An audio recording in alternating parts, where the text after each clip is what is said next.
अस्सलामुअलैकुम दोस्तों, नमस्कार दोस्तों, स्वागत है आपका हमारे यूट्यूब चैनल में। मैं आपका अफजल लहरपुरी। दोस्त प्रतापगढ़ी ने एक नई नज़्म कहने की कोशिश की है। चलिए उस नज़्म को सुनते हैं।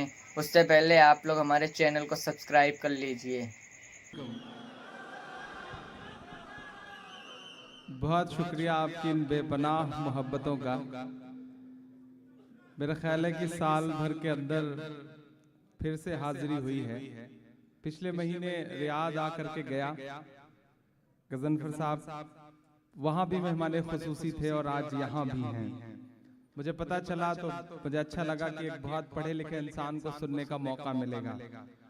शिबली साहब का हुक्म, बिहार अंजुमन के दोस्तों का हुक्म, वीजा नहीं हो पा रहा था। तीन चार बार मेरा ख्याल है ये प्रोग्राम पोस्टपोन हुआ। मैं भी बहुत शिद्दत से इस इंतजार में था कि आप तक पहुंचूं, आपसे मुलाकात करूं। इस इंतजार की शिद्दत में ही मुल्क में बहुत सारे ऐसे मसले होते रहे, हादसे होते रहे कि दर्द इकट्ठा सा हो गया है। मैं 4 मिसरों से अपनी बात की शुरुआत करता हूं। आप बहुत बेदारी के साथ सुन रहे हैं। आपकी बेदारी इतनी खतरनाक है कि वॉशरूम तक पहुंच जाते हैं आप सेल्फी लेने के लिए।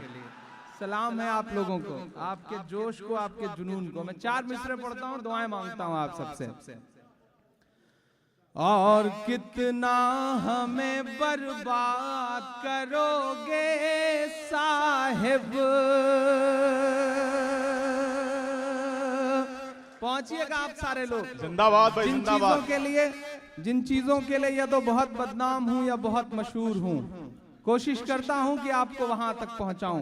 आप मेरे साथ सफर करेंगे तो इंशाल्लाह मैं पूरी हिम्मत से आपका दर्द गा सकूंगा। मैं पढ़ता हूं साहब कि और कितना हमें बर्बाद करोगे साहिब। हम अखलाक का मातम कर ही रहे थे कि हमारे नसीब में मिन्हाज का गम आ गया। हम मिन्हाज पे आंसू बहा रहे थे कि हमें नजीब तोहफे में दे दिया गया।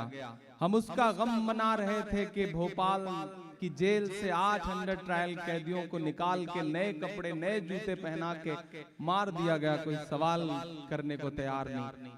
हम उस पर भी तबसरा कर रहे थे कि हमें कतारों में लगा दिया गया, 80 से ज्यादा लोग मर गए। सब चुप हैं साहब। मैं मिसरे पढ़ता हूं कि और कितना हमें बर्बाद करोगे साहिब, क्या सितम और नया ईजाद करोगे साहिब, क्या सितम और नया ईजाद करोगे साहिब। खुद के औलाद नहीं है तो बताओ इतना, कितनी माँ को बे औलाद करोगे साहिब, करोगे साहिब।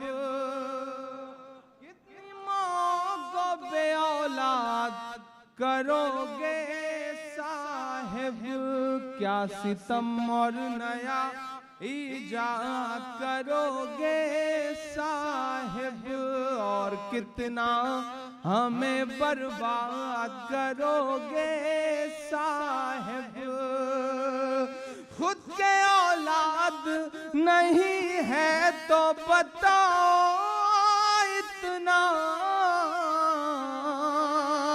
कितनी माँ को बे औलाद करोगे साहिब, करोगे साहिब। बहुत शुक्रिया। हालत ऐसी है साहब कि एक शख्स ने दरवाजा खटखटाया अपने ही घर का, तो अंदर से बच्चे ने झांक के माँ को आवाज दी कि मम्मी कोई दाढ़ी वाले बाबा आए हैं।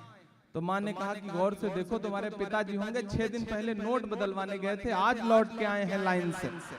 हालत ये हो गई है साहब, इस मकाम पर ला करके मुल्क को खड़ा कर दिया गया है। और जापान में जाके कहते हैं कि देश बहुत दुआएं दे रहा है। यकीनन देश बहुत दुआएं दे रहा है। दुआओं वाले वीडियो आप तक भी पहुंचे होंगे, काश उन तक भी पहुंच जाएं तो समझ में आए कि देश कितनी दुआएं दे रहा है। इतनी लंबी कतार है कि गांव में एक आदमी लाइन में लगा था, तो उधर से गुजर रहे एक आदमी ने उससे कहा कि भाई बैंक तो शहर में है, तुम गांव में क्यों लाइन में खड़े हो? तो उसने कहा कि बैंक तो शहर में है, लाइन गांव तक आ गई है, मैं लाइन में ही खड़ा हूं। ये हालत करके रख दी है साहब। मैं मिसरे पढ़ता हूं और मुरादाबाद में रैली में कहते हैं कि मैं तो झोला उठा के चल दूंगा। अब पता नहीं झोले में क्या क्या लेके जाएंगे, ये तय नहीं है, लेकिन झोला उठा के चल देंगे। तब मैं मिसरे पढ़ता हूं साहब के आवाम गाली दे ये काम मत करो साहिब, आवाम गाली दे ये काम मत करो साहिब, झूठ को इतना सरेआम मत करो साहिब। अच्छा, जब घिरता है वो शख्स तो रिश्तों का किस तरह इस्तेमाल करता है। 97 साल की बूढ़ी माँ को लाइन में लगवा देते हैं वो। इस बनिस्बत अगर सोचा जाए तो सल्यूट राहुल गांधी को कि वो बंदा सोनिया जी को लाइन में नहीं भेजता, खुद जाके लगता है, और ये अपनी माँ को भेजते हैं। मुझे हैरत है। और जिस दिन से माता जी ने 4500 रुपए निकलवाए उसी दिन से लिमिट घटा के 2000 कर दी।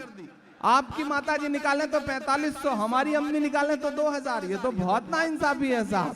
मैं मिसरे पढ़ता हूँ और दुआएं मांगता हूँ। मैंने उस दिन एक शेर कहा कि फर्जी आंसू छलकाना पड़ जाए ये अमाल न कर, फर्जी आंसू छलकाना पड़ जाए ये अमाल न कर, पहले ही जज्बात नहीं है खुद को और कंगाल न कर, ओट के नाम पे नोट के नाम पे खूब सियासत कर, लेकिन माँ जैसे पाकीज़ा रिश्ते का तो इस्तेमाल न कर, माँ जैसे पाकीज़ा रिश्ते का तो इस्तेमाल न कर। मैं मिसरे पढ़ता हूँ साहब कि आवाम गाली दे ये काम मत करो साहिब, झूठ को इतना सरेआम मत करो साहिब, सियासी मंच से खुद ही बता के खुद को फकीर,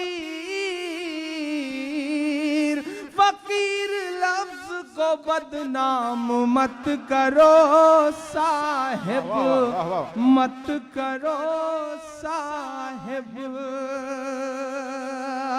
हालत ये है गजनफर साहब कि लाइन में लगा दिया गया। अच्छा, अभी आपको एक और मुबारकबाद दे दूं कि आज मैं यहाँ हूँ और वहाँ हिंदुस्तान में पेट्रोल 2 रुपए 21 पैसे और डीजल 1 रुपए 79 पैसे महंगा हो चुका है। तो आपको बहुत मुबारकबाद इस बात की। ये अच्छे दिनों के नाम पे एक और सर्जिकल स्ट्राइक है आपकी जेब पर। मैं मिसरे पढ़ता हूँ साहब, तर्क भी कैसे कैसे दिए जा रहे हैं। ये कहा जा रहा है कि लाइन में आप खड़े हैं, देश हित में लाइन में खड़े हैं। भक्तगण जा करके लाइन में खड़े हुए लोगों से कहते हैं कि जब सीमा पर सेना का जवान लाइन में खड़ा रह सकता है तो आप देश हित में बैंक की कतार में क्यों नहीं खड़े रह सकते। बिहार में ऐसे एक आदमी समझा रहा था, भक्त जा करके, बिहारी आदमी अपने तेवर का आदमी होता है, पलटा सुबह से कुढ़ा हुआ था, 20 लात मारा उसने भक्त को। जब कूट दिया कस के तो भक्त ने कहा कि मैं तो आपको देश हित में बात समझा रहा था, आप हिंसा पे उतारू क्यों हो गए। तो बिहारी आदमी ने कहा कि देखो भाई, देश हित में मैं लाइन में खड़ा रह सकता हूं क्योंकि सेना का जवान लाइन में खड़ा रहता है, मैं खड़ा रहूंगा। लेकिन जब देश हित में सेना का जवान अपने सीने पे गोली खा सकता है तो तुम 10-20 लात भी नहीं खा सकते। ये